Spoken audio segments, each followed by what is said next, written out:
told you you could make 111% per year in dividends, you'd say that's crazy. You'd also say, wow, that seems like a lot more than something like Johnson & Johnson. Johnson & Johnson pays 3.35%. Here we have the MicroStrategy Yield Max Covered Call ETF. And you can see that their dividend is currently set at around 139%, which sounds too good to be true because it is. Now, there's a lot of misinformation about these funds. Some people say they're Ponzi schemes and they're scams. Not quite. Ponzi schemes and schemes in general are reliant on tricking people. These are not tricking anyone.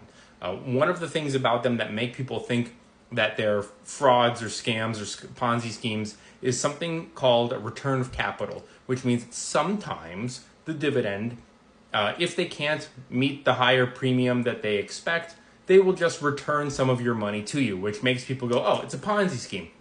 Well, not really, because in a Ponzi scheme, you don't know that you're being tricked or conned. With these kinds of funds, it's fully transparent. It might not be sustainable, but it doesn't make it a scheme. But let's get to the meat of the issue here, because a lot of people say, well, these funds are just fantastic. Most people in the comments on my videos have said, I just take the dividend. I don't reinvest it, which I think is probably a smart strategy. But other people say, well, you should reinvest the dividends. My feeling is, why invest in something that is going to long-term be a depreciating asset? It's going to lose value. You're just taking a good dividend payment, putting it into an asset that is losing value over time. Not a big fan of that. People also need to consider the fact that some of these stocks are extremely volatile right now. But that volatility is going to end because it always ends at a certain point with growth stocks. They can't go up forever. And what happens when these funds no longer are volatile? It means that the options premiums go down. When the options premiums go down, people sell the funds and the funds lose value as well. The Coinbase covered call fund is down 65% in the last 12 months. The MicroStrategy one is down 35% in the last 12 months. We're going to talk about this one in depth. The Nvidia one is down almost 44% in the last 12 months. And the Tesla one is down 45%. But look at Tesla's stock in the last year, up 65%. And look at MicroStrategies. This is important. Pay attention to this one, up 126%.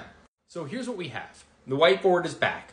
Let's say you are between buying 100 shares of MicroStrategy, which 1 year ago was $165 a share, and it would have cost you $16,500. Or you're thinking, what if I take that same $16,500 and I put it into MSTY, the covered call ETF, which will get me 521 shares, and it'll cost me the same $16,500. 1 year later, MicroStrategy is currently $374 per share, which gives you a profit of $20,947, or 126% in all.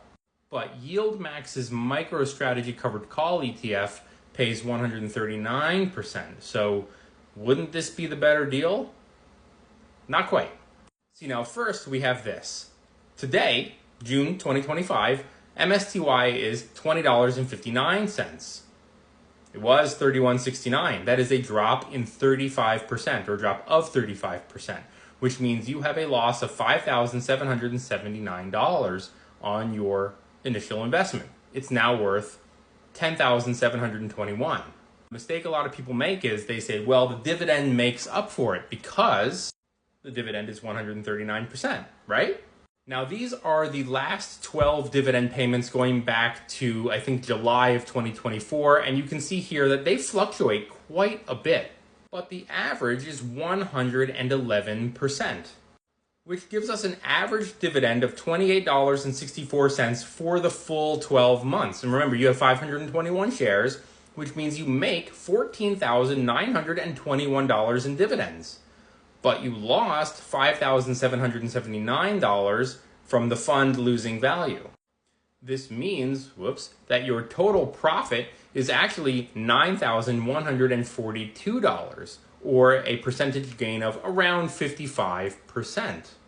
Whereas if you had just purchased 100 shares of MicroStrategy a year ago, you would have a full profit gain of 126%. The mistake a lot of people make is they say, yeah, I have a loss now, but long term, this fund could go up. Not likely. Now remember what I said earlier. Over time, these super volatile stocks will decrease in value as the stock isn't as volatile, so the options premiums aren't as high, and people sell off the funds. These funds will lose value over time. The dividends will decrease over time, which means that your initial investment will get obliterated. Your dividend income will get obliterated, and it might have just been better for you to get the underlying stock. And again, I don't think these funds are terrible, and I don't think that it's the kind of thing where no one should invest in them. Obviously, you are in charge of your own financial decisions. Just because I personally don't invest in these and don't like them doesn't mean it's wrong for you. Another example of where these funds could work is, say you don't have $16,500. See, if you have $16,500 a year ago, you buy 100 shares, you can then sell covered calls on your own.